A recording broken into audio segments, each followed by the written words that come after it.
Les réseaux sociaux et le téléphone portable sont de plus en plus pointés du doigt pour le mal-être qu'ils peuvent générer, notamment chez les plus jeunes. Alors Emmanuel Macron, en France, a réaffirmé lors de ses vœux vouloir protéger les plus jeunes, notamment les adolescents, face aux écrans. Valérie Thibet, du service éducation de TV5 Monde, nous a rejoint. Bonsoir Valérie. Bonsoir Le Mohamed. président français qui veut aussi interdire les téléphones portables au lycée dès le 1er septembre 2026 ? Oui, c'est ça.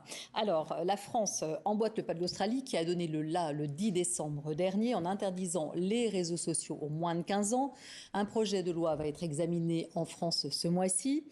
Il veut protéger les ados contre le cyberharcèlement, contre l'exposition à des contenus inappropriés et aussi contre le manque de sommeil.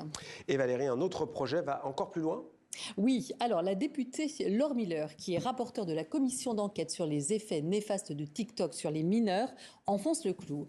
Elle a déposé en novembre un projet qui prévoit, en plus de ce qui est prévu pour les réseaux sociaux, un couvre-feu numérique pour les 15-18 ans de 22h à 8h du matin. On l'écoute. Quand on a les témoignages qu'on a eus dans la commission d'enquête sur TikTok des neurologues, des pédopsychiatres, mais aussi de tout le monde de l'éducation nationale qui est aux côtés au quotidien de cette jeunesse, il me semble qu'il y a en effet urgence à essayer de trouver une solution qui sans doute ne sera pas parfaite, mais qui nous permettra quand même de poser un jalon dans la société, de poser une règle qui n'existe pas aujourd'hui dans la société, qui est que les réseaux sociaux avant un certain âge, ça n'est pas bon pour la santé physique comme mentale de nos jeunes. Et elle sera votée quand, cette loi, Valérie ? Alors, ce jeudi, passage au Conseil d'État pour vérifier que le texte est bien conforme à la Constitution, mais surtout au règlement européen. Car c'est là que le bât blesse, Mohamed.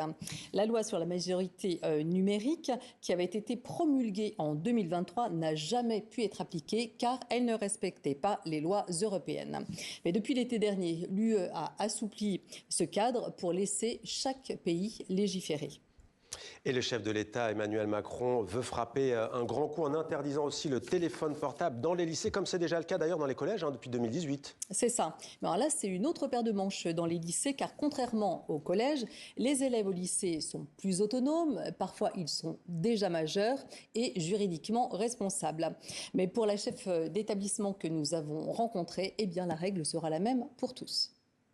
La problématique de l'âge pour un lycéen n'en est pas une, puisque le règlement intérieur s'applique à l'ensemble des élèves de la seconde à la terminale, indépendamment de l'âge. Donc le fait d'avoir 18 ans n'ouvre pas des droits supplémentaires, en tout cas en termes de réglementation sur des interdictions.